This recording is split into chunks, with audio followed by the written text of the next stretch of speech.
Okay, so um, thank you for doing this interview with Metal Storm. I'm here with François, Ben, and Sébastien from the band Solstitium. So, would you like to introduce yourselves, like what instrument you're playing, or what's your role in the band, and tell us a bit about how the band started? Okay, who goes Who first? wants to start?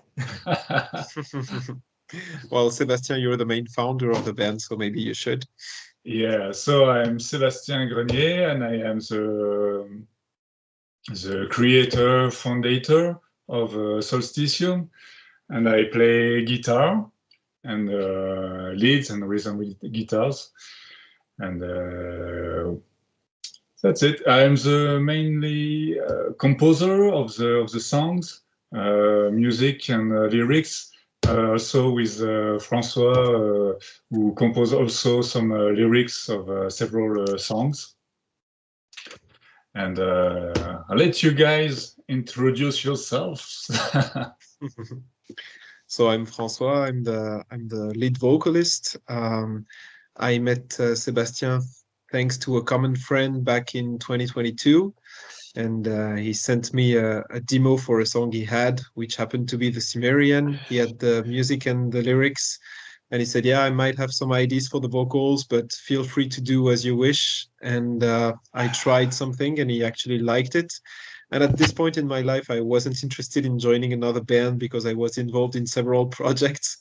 But we had a good chemistry. And although I didn't know Sebastian before, one of my interests in life, aside from music, is comic books and graphic novels. And Sebastian here is uh, like really one of the top guys in France when it comes to this kind of heroic type of drawing in the comic book world. So I was super happy to have a chance to do music with him. And so he kept on sending the song. And at first it was the two of us, but then it developed into a proper band. And further along the road, we got Ben involved. I'll let you explain how I came in the band. It's quite funny. So actually, it was actually kind of funny because Sebastian had this idea for Solstitium a long time ago already. He was and still is involved in another band called Athabas, playing this kind of stoner doom.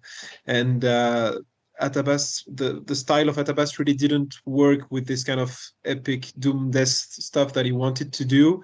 So he got me in, and then he played the songs to the bass player of Athabas, Silver. And Silver said, "Okay, I really want in." And Sebastian made it really clear that this is my vision. I know where I want to go. This is not going to be like Athabas, but if that's fine with you, of course, you're welcome to join. And so Silver joined, and we were missing a drummer. And Silver was already playing in another band with Ben here called Defractor, which is thrash metal. And one night they were partying a little bit, and Silver played the songs to Ben.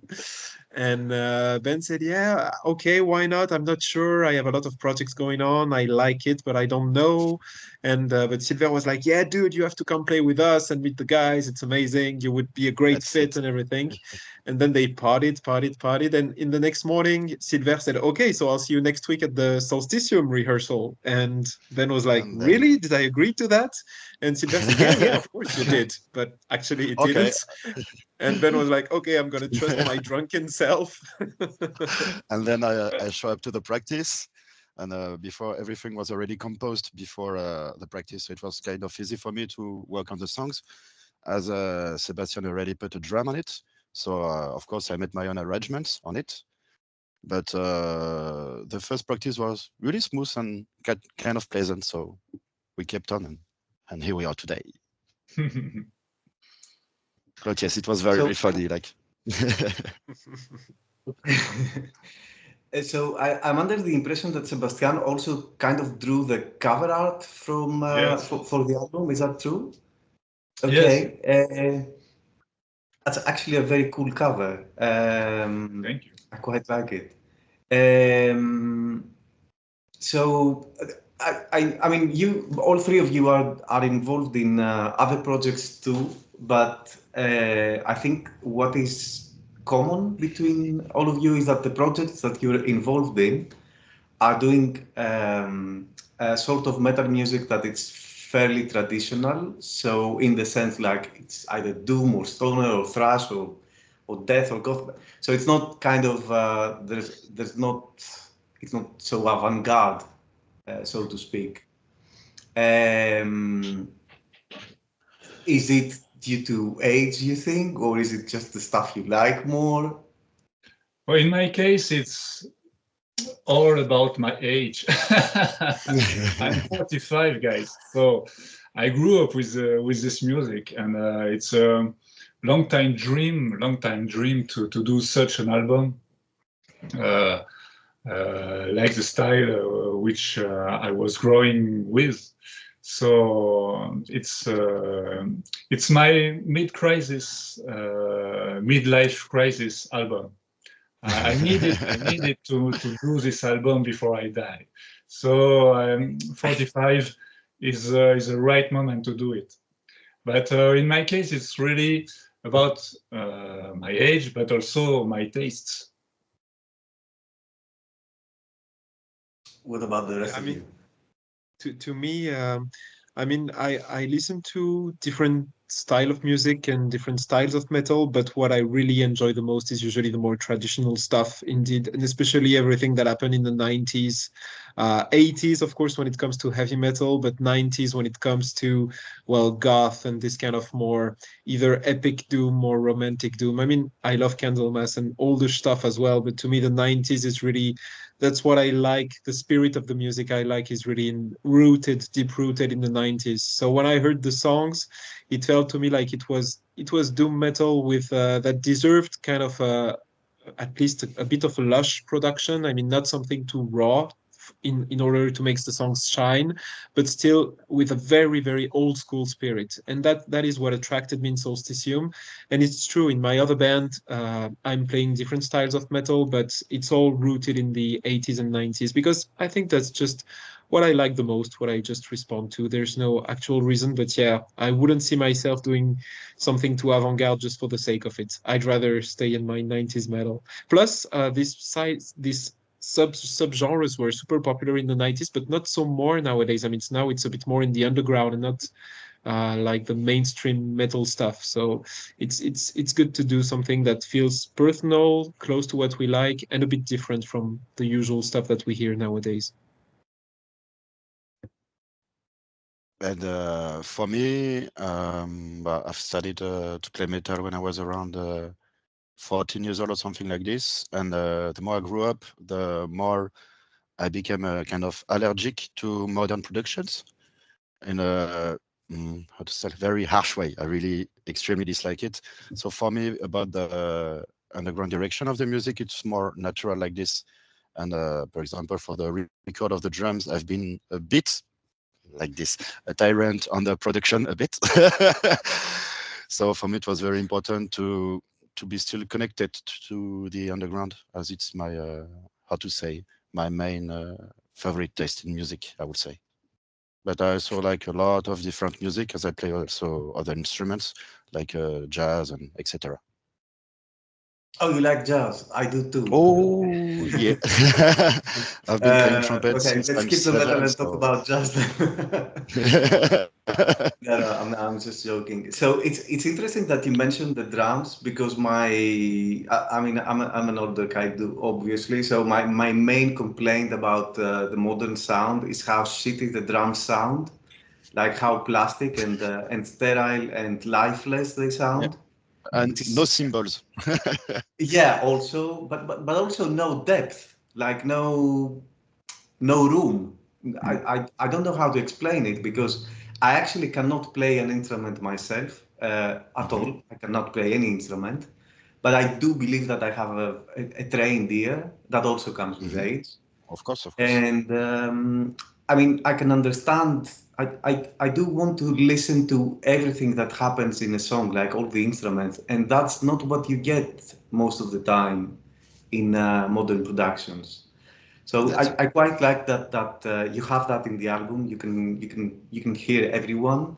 It's not compressed, but it's also not, like cheap, like it was being recorded with a potato. It's like, it's a good production. And it helps because I think the music is very, I mean, it's predominantly doom metal, but I also hear like epic heavy. I hear, of course, a little bit of death metal. I mean, in your promo sheet, it mentioned the name Bolt Thrower, which is, I see parts of that. I heard quite a bit of Paradise Lost as well. Yes. Yeah. In all fairness, being a kid of the, I don't know, 80s and the 90s mainly, it's like all my favorite stuff from that era is kind of in this album. That is awesome. It was the point. That was the point. So I mean, I can understand what Sebastian said before. Like, if I knew how to play music and made an album, it would be like that style of music. But the question I'm going to ask, because I'm talking a lot now and this is your interview, the question I want to ask is, like, I feel that, when you go back to traditional metal or traditional styles of metal, in order to stand out, your songwriting has to be special. In the sense, like, because most people, when they hear something that sound-wise has been heard before, it must be good enough. Otherwise, someone would say, okay, why not listen to the old Candlemas albums or the old Paradise Lost albums? Why should I listen to this new band if they're doing something similar? So the question is, I mean, especially for Sebastian, because I understand he's the main composer. Did you have this in mind while writing this album? Yes, absolutely. It's as you said, when I hear some actual bands who play stuff from the 90s, it's like, okay, if I want to hear some old Paradise Lost, I hear some old Paradise Lost. I don't need someone who do the same. And when I composed this album, it was like, okay, I want to do music from a movie. I composed it as a soundtrack to a movie about Morgoth or whatever. And my main inspiration was Basil Paul Duris, the guy who wrote Conan the Barbarian. And it was like, okay, I write a soundtrack to a movie with gimmicks from metal bands. It was like this, I composed this. And it was a bit, okay, in this part, it has to sound a bit like Paradise Lost. In this part, it's like more Bolt Thrower or Morbid Angel for a few parts. And it was like a soundtrack. So it's a mix of several sources, but it's not focus on one style. That's why it's a bit mix of everything, but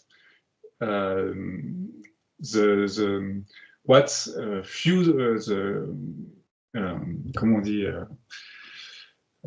ce qui lie tout. The link between everything is this soundtrack stuff. The epic soundtrack is what's fixing, linking everything. This is how I compose this. Yeah, when I heard the demos, as I said, I wasn't really interested in joining anything new at the moment, but it just felt so good that I thought, okay, fuck, there's no way I'm gonna say no to this. The songs are awesome. I just want to be in. And I had a lot of ideas for the vocal arrangement as well from the get-go.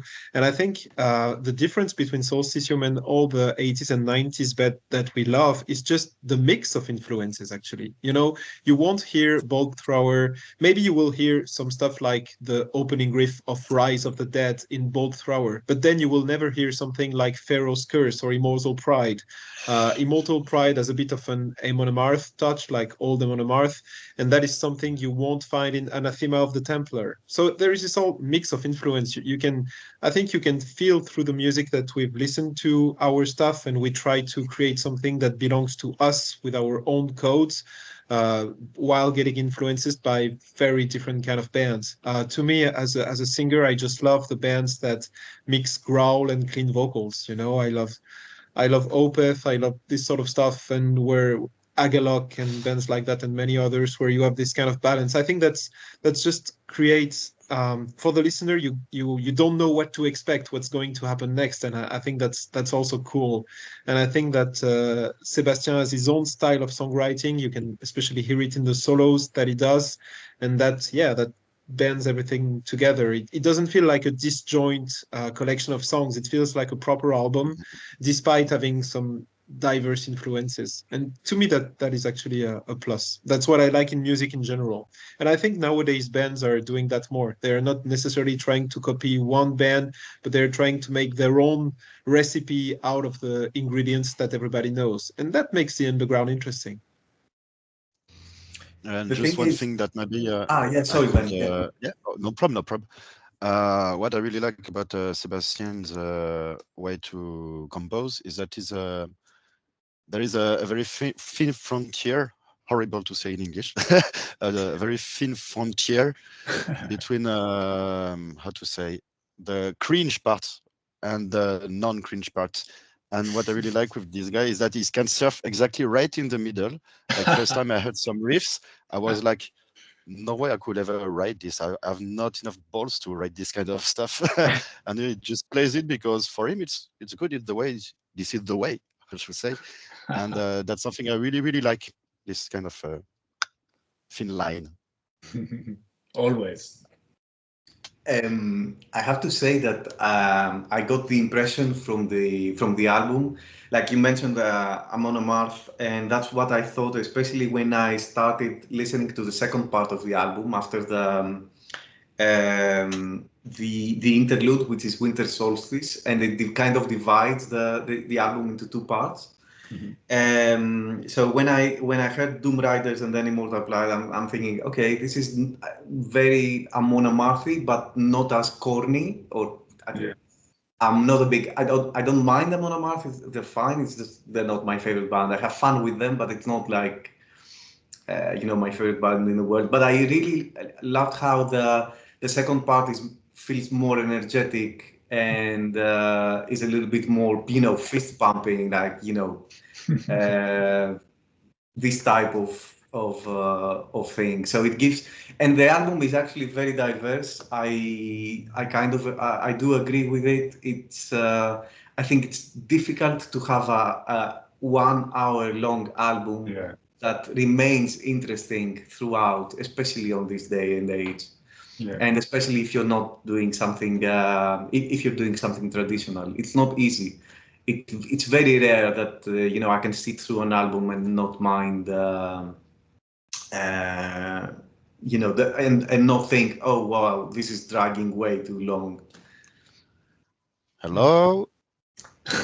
Yeah. Ben, you're back. I'm back. Yeah, it's we can't see you, but we can hear you. Wait, my camera is not working. Maybe like this. C'est ça? Je sais pas. Well, as long as you can hear me, it's good, I guess. Yeah, we can hear you. No worries. We can. All right. Can hear you.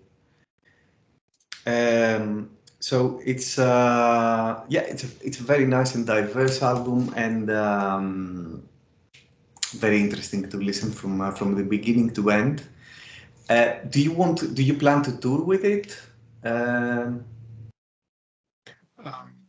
Maybe not touring because we are busy with other bands and projects and main jobs and such, but we are very interested in playing live, that's for sure.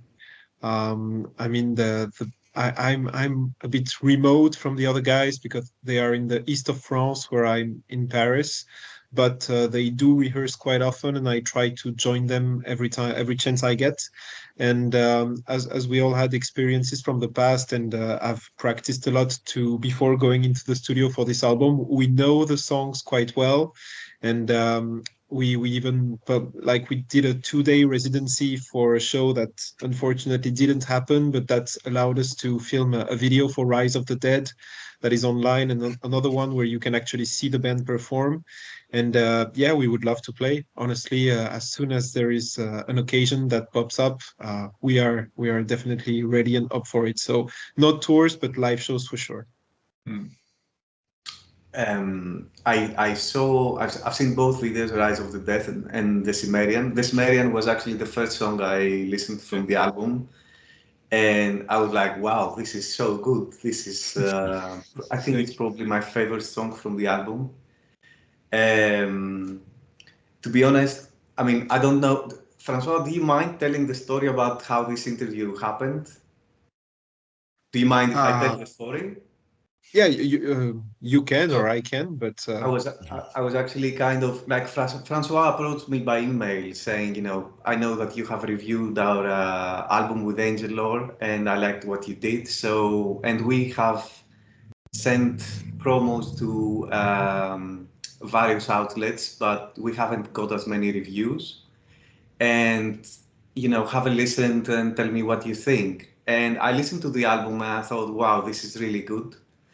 Because I don't, to be honest, I don't like writing or interviewing. I don't like writing about stuff I don't want. So I very rarely will write a negative review as such. Not because I don't want to be the bad guy, but just because I don't have the time for stuff that I don't like. Yeah. Normal. And but I feel like bands that need to be promoted is it's important for you know, for them to be promoted if no one else does it. Like it's important, you know, to support the underground and to give the space for. I mean, if you, I mean, I don't want to name something certain, but if you interview a band from a big label, you know, there's going to be hundreds of interviews and hundreds of reviews of their album. It really doesn't matter. It doesn't make any difference. So I genuinely liked what I listened to, and that's how this interview happened.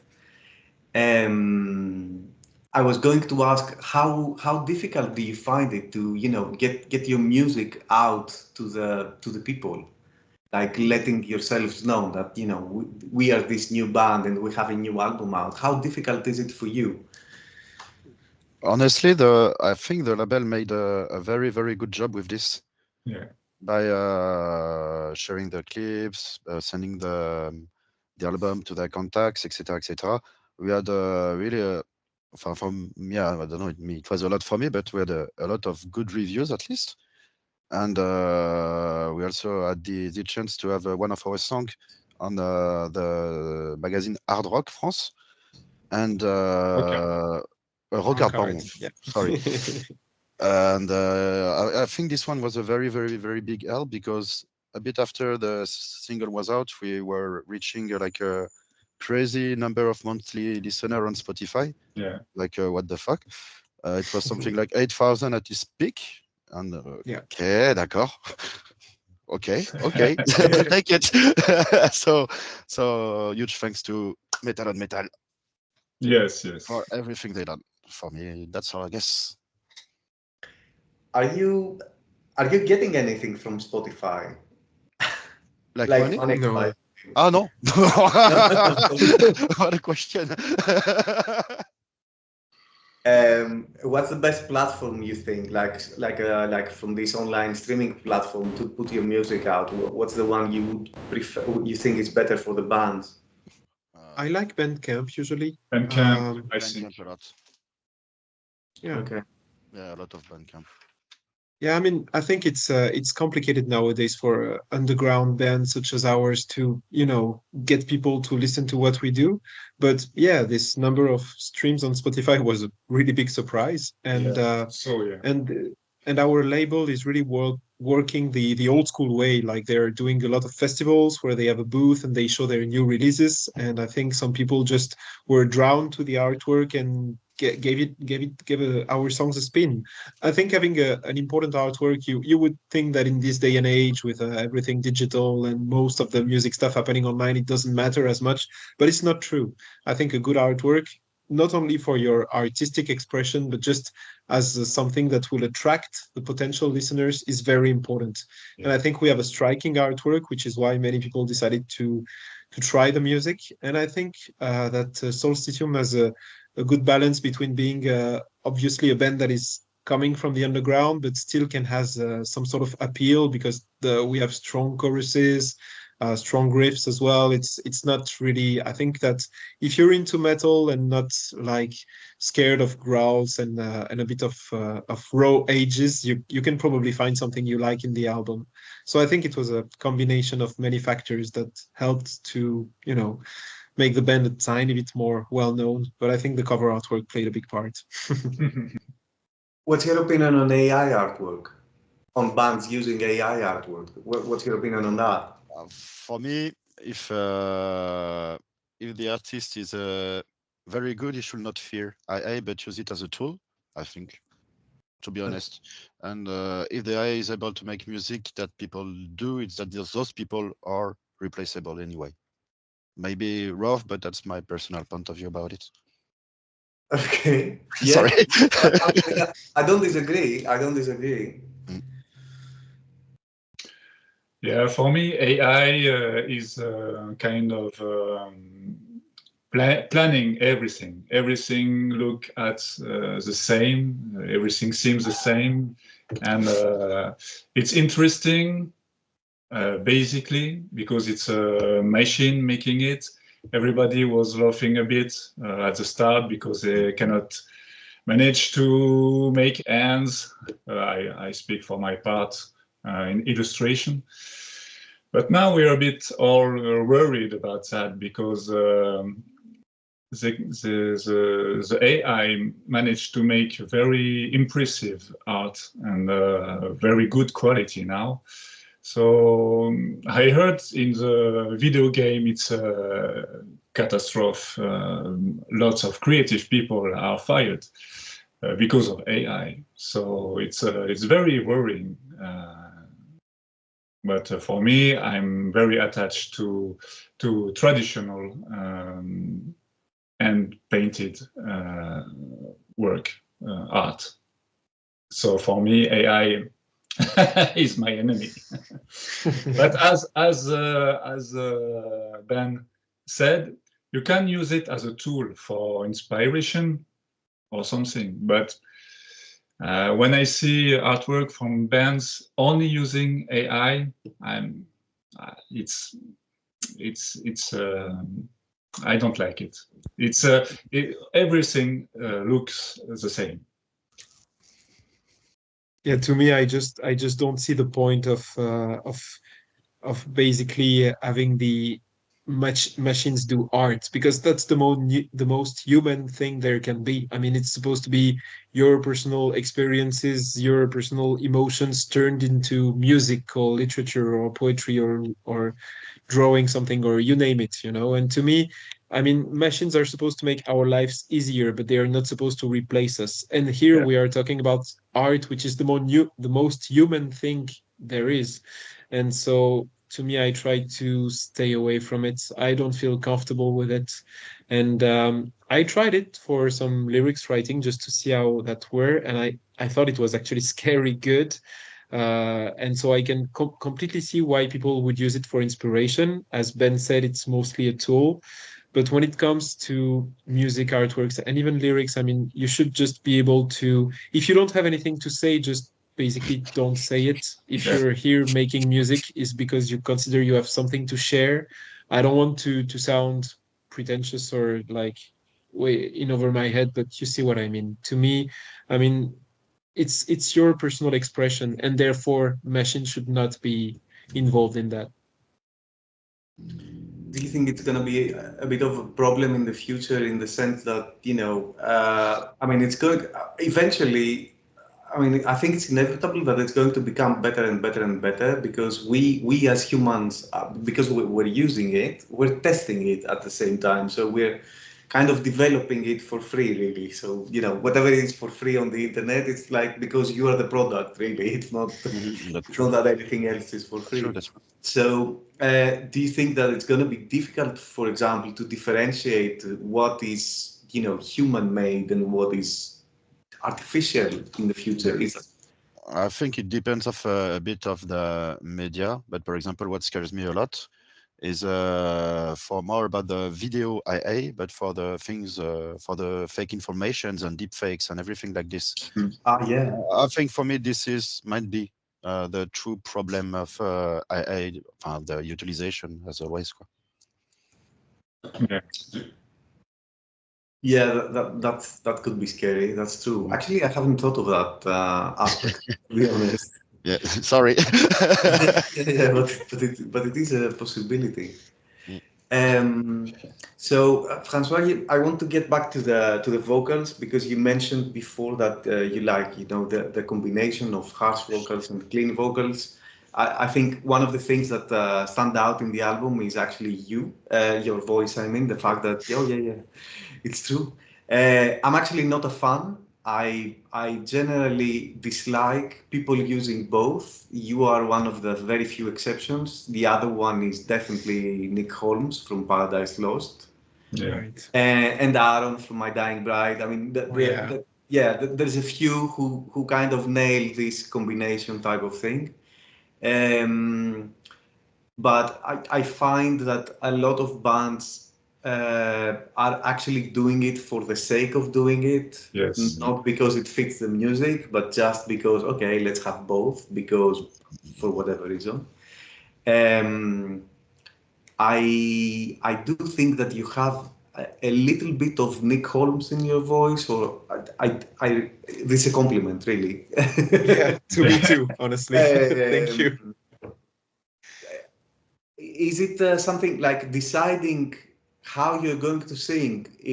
Was it already part of the song? Did you already have the songs by Sébastien and you knew where to growl and where to sing cleanly, or was it your decision? How do bands decide that? I always had this question.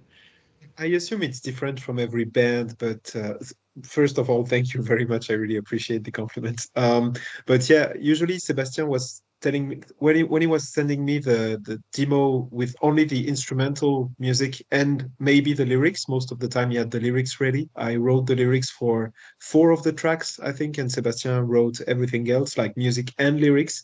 But usually, he had a suggestion in mind, and then he said, "But do what feels natural. Do what you want." This is what I have in mind, and for the rest, you do what you want. So, for example, the cursed, when I'm screaming cursed in Anathema of the Templar, Sebastian already had this idea because he knew it would fit great with the rhythm of the music. But sometimes I chose to completely ignore the suggestions and go my own way, especially on the song Morgoth, for example.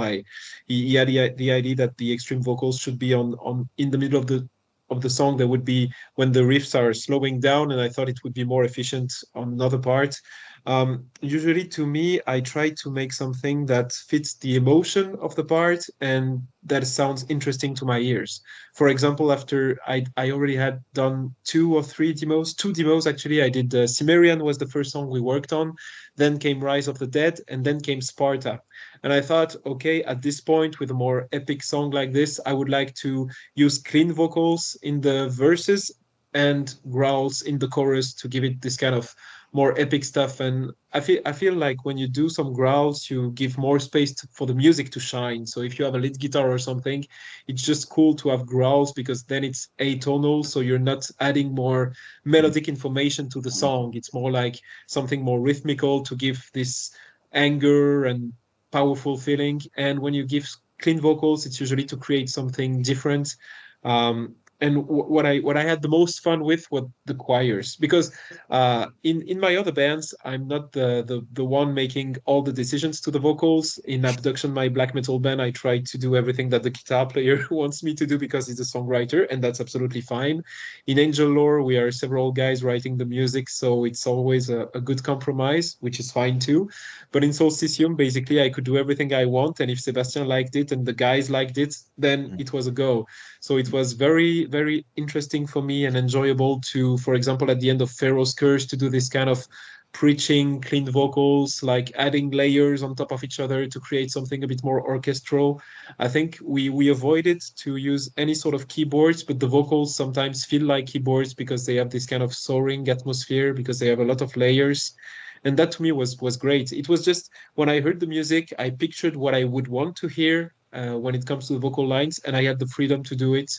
And so it was great. And when we are rehearsing, Ben and our second guitar player Frank are singing with me some of the clean parts to kind of create the same atmosphere that we have on the album. So yeah, to me it was really an album where I could experience with the vocals, go into different direction than what I would do on my other projects. And I didn't try to sound like anyone. I just did what felt natural. And yeah, I loved it. Sorry, I'm talking a lot, but yeah. That's good. That's good. No worries. And one thing I would like to add, not especially about the vocals, but about everything else, is that during the practice, as François said, Sébastien has always been open to any suggestion of or modification or general idea or intention that we wanted to put in the music. So that was very pleasant to work with him. I think that's a very good compliment for Sebastian, because if you have written, but if you have written, the music, you already have an idea of what the music wants to, what the music want. Oh God, I got it. how you want the music to sound. So most people would be like, this is what I want. Don't because move away from it. So because of the ego, they do not accept any modification or things like this. And one thing I really like about Solstitium is that there is no place for ego, and everyone really got it, and it's very pleasant. The main thing is the songs, the music. It's if Ben proposed me an interesting idea, okay, why not? If it's not inside the project, if it's too much aside of the idea, it will be no. Yeah, for example, remember when I had the idea for the cake is dead, I'll give the cake. Ah yes, this is Ben's idea. For example, for this one, there is some the break before the end of the Cimmerian, before the end, the solo of the end is the idea of Ben. It was not on the previous demo. Okay. And when he proposed it, it was like, wow, this is so cool. Okay, let's do this. But it's always for the sake of for the good of the music. There's no ego in the game.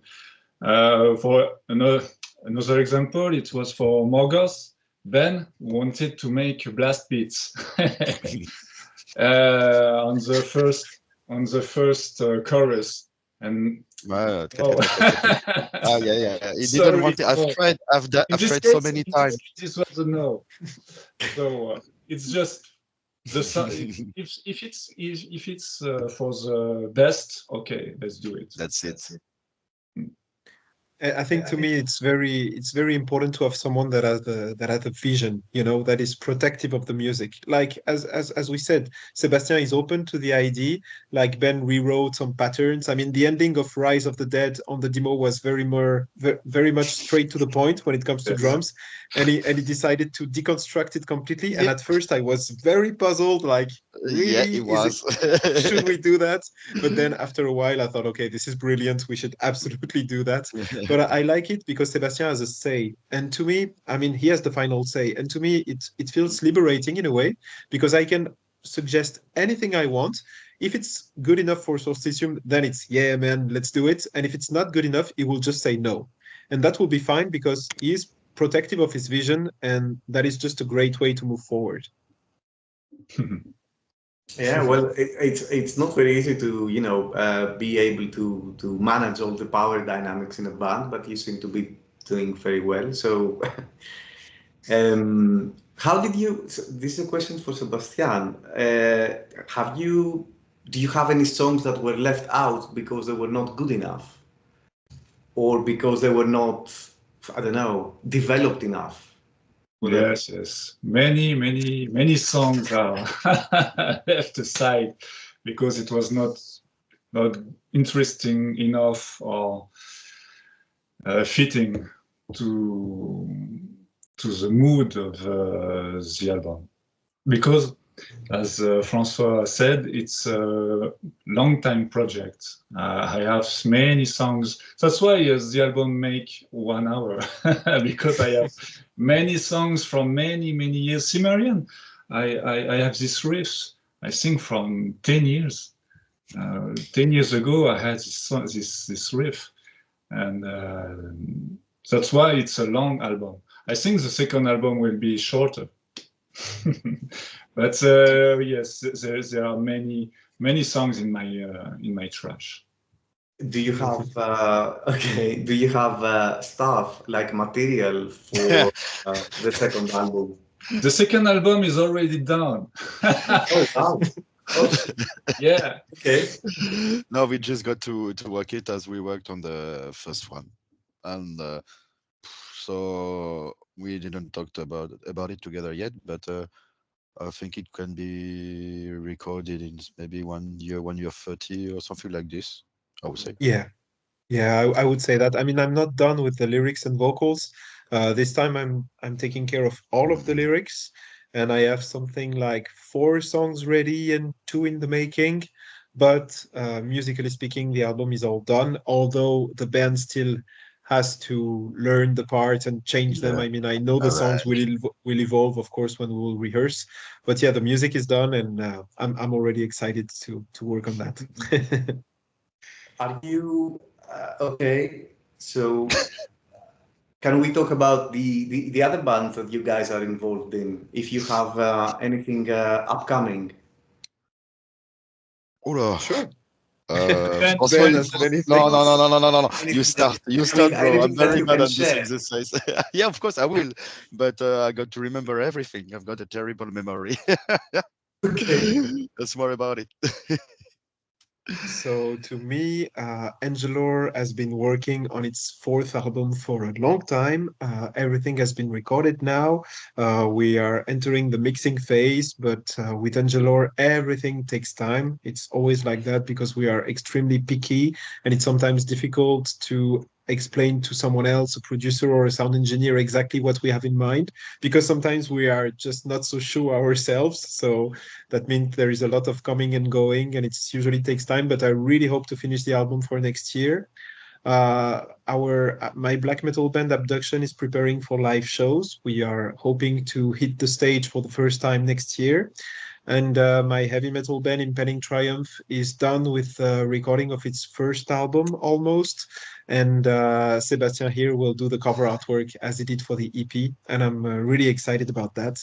And there are actually other projects that are still secrets, but right now I just don't have the time. I focus on Solstitium, Angelor, and Abduction, and Impending Triumph, and 4 projects is already a lot. So, but yeah, that's a lot of stuff are in the making, and hopefully there will be new Angelor and maybe hopefully new Impending Triumph next year, and recording of Solstitium, of course, and live shows for Abduction. So yeah, that's what's going on at the moment.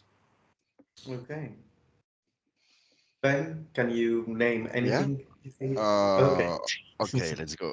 So, where do I start? I play drums in a speed black thrash band called Sacrificer, and we've been just started to work on our next album. So we studied the composition of it. That we will record, I think, to the same place that we did for the Le Diamant Lucifer, the other one. I play also in a doom band, more trouble like doom. That is called Dionysiac, and we will play at the festival of L'Homme Sauvage at the end of the month, and the day before with Tarpon at Lausanne. And we've been also. Our next album is also almost ready, but it's already composed in a way, but we need to arrange it together. And we are working on another one in parallel that will have the format of a prog song, divided in 2 songs of 15 minutes each. And I'm working on it. And well, there's Solstitium. you already know about it. And with another band I have, which is black thrash as well, but more black. It's a power trio. We are three. And Frank, the other guitarist of Solstitium, is also in this one. We play together since more than 10 years. I'm old now, fuck. And our second album is composed already since quite a time, but we like to polish things very, very good. And we will, I think, record in the next 6 months for it.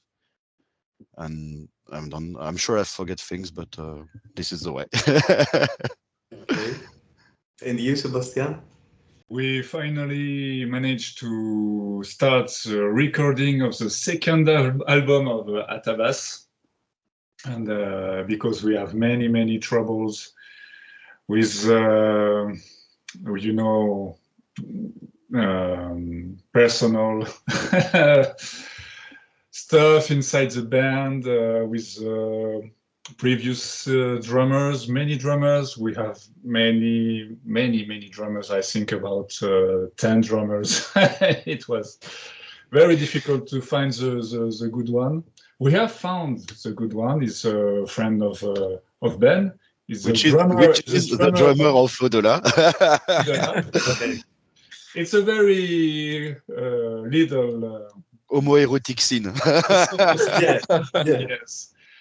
And now we are on the way to recording the second album of Athabas, which will be very different. The people who appreciated the first one will hate the second. Oh, I mean, this is what great bands do, actually. They make the first one is wow, fantastic, and then the second one, what the fuck is that? Yeah, that's what we do with Athabas. I think a band that comes to mind that had this, I don't know whether you know them, they're a Dutch band, they're called Phlebotomized. Yeah. Oh yeah, Oh, I no. love them. So they had a fantastic debut, and then the second album was so different from the first that everyone was like, what is this? This is not the same band. Metallica did the same. I love their comeback album though. Sorry, say it again? I love their comeback album though. Oh yeah, no, I actually love the second as well, but they've had they've had the third and the fourth. Actually, the fourth, the latest one, is really amazing. I very much like it. So if you were, what kind of stuff do you like listening to? Like if you were to choose, I don't know, an album to take with you in a deserted island, which would you take? That's Just tough. one. Just one. Okay, you can name 3 if you want. Trouble the Skull.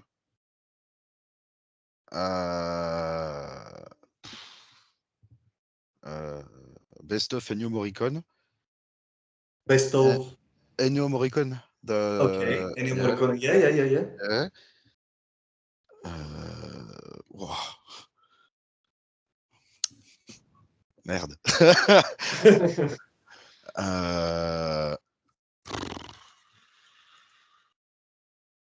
Relayeur, yes. Ouais. Ouais. Okay. Yeah, For me, it will be what? Sorry. Yeah. Oh no. You go. Oh, Yeah. Vas-y, go. Okay. You want to finish? No, yeah, go on. For me, I think firstly the extended soundtrack of Conan the Barbarian by Basil Polderis. For me, it's God. Death or Glory from Running Wild. Running Wild. Okay. Yes. Okay. And I think Paranoid from Black Sabbath. Mais oui, je suis con. Yeah, it's not easy and it could change daily, but I would take I don't know, either a best of or a live one by Kiss, because that's the band that started everything for me when I was a child. I will go with Hail to England from Manowar. because, well, when it comes to epic stuff, you can hardly beat that, at least to me.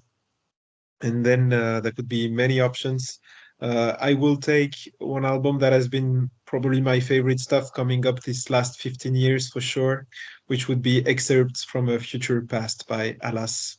I mean, I didn't think that at this point of my life I would fall in love with an album like this one, or like this, or just find an album that you could just listen to on repeat for years and years. And this one has been I really have a crush for this album. And recently Ben actually made a video where he's playing the whole album on bass, like a playthrough video, like from the song number 1 to song number 7, the whole album on bass guitar, adding some arrangement and everything. It's really, really cool.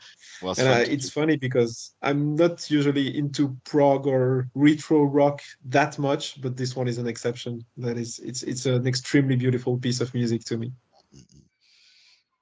Yeah, I agree. I like her last, even though I'm not a fan of prog or that kind of, I don't know, rock stuff. But Yeah, it's yeah, a prog rock, they're a yes. very good band. Yeah. Well, for me, it's one of my favorite music genre ever, really. Even more than metal, I really like prog rock a lot, a lot, a lot, a lot, a lot. Like Jethro Tull, yes, Gentle Giants, Caravan, Caravan, all hail Caravan. Toto. And it's very, for me, it's the best music from the 70s. But, nothing can be as good as this except fucking heavy metal, I guess. But Yeah. we forgot Iron Maiden in the things. Ah, yes. Power Slave. Sure. Power Power Slave. Slave. Oh, ouais. Somewhere in Time. Poof. Do you like the newer stuff by Iron Maiden? Do you still listen to that? I didn't heard it. Just Not really. Not I really. I have to say, for me, the 7 first Iron Maiden are the best, perfect. And after, it's like, okay, sometimes they have some goods, but I don't recognize, I don't find back what make me enjoy their music. Enjoy, yeah. That's actually a very good point. If, for a band that's been going on for so many years, Yes, of if course. you can still find today the stuff, the actual matter that made you appreciate them in the first place. And maybe I also think that Iron Maiden more or less have not lost it. It's not a dumpster fire like Metallica, but I mean they're not, they don't um, punch as hard as what they used to. I mean, of course, it's more than 40 years later, so it's kind of impossible. I think the only legacy band that keeps surprising me, but I'm a bit of a fanboy as well, is Judas Priest. Yeah. I think I'm in awe of what they're doing like 50 years on. Yeah. I've seen them live in April, and nothing to say. It's still very, very, very good. You can hear that Rob is using effects to cover the allness, of Yes. course, like everyone of his voice. But I mean, he's still on the right pitch, and his attitude on scene. Come on, he's coming on a fucking bike. He's I know. like 70 years old or something. I don't remember his age. He's But 73 actually. He just turned 73. voilà. First, I hope I will live this old, and second, I hope I'll be this cool at this age. And yeah, it was very, very good. They played with it was with Saxon, and Saxon was completely awesome too. Yeah, Oh but yeah, they did really good. Oh yeah, yeah. yeah, yeah. But Judas Saxon Priest is Love actually is one of the bands that are so good live. They're so much Mm, fun to see, yeah, even yeah, though I'm okay with them. I like them, but they're not my favorite band or anything. But Mhm. live, they're so energetic Yeah. and Because it's Yeah. pure rock, and they play they play rock with their hearts, so it's always working. But yeah, Saxon. I even asked myself if I prefer the show from Saxon than the one from Priest this night. But I know that they kicked my ass for sure, and I liked it. All right. So I know that you guys have other things to be at soon. So would you like to close the interview by saying anything to the people who are going to watch it? Something that I didn't ask you that you want to mention? Skibidi Allez. toilets. What? Skibidi. I just want to add that there will be some live show of Solstitium. There are some plans on the way, and so for sure we will play live in the next months. Is that going to take place in France? We have some plans in France, also in Germany for now. I hope also in Switzerland, because we are very close here. We are on the frontier of Swiss, Germany, and we have also some plans by here, but we need to fix some things, but there are some plans. Yeah, it's true. And if someone that sees the interviews want to invite us to play, we are always open to basically everything. And I really wanted to thank you, Nikos, because it's actually our first video interview for Solstitium, and it means a lot to get some interest. As I told you, I really like Metal Storm, so it's really cool to be featured there. So thank you.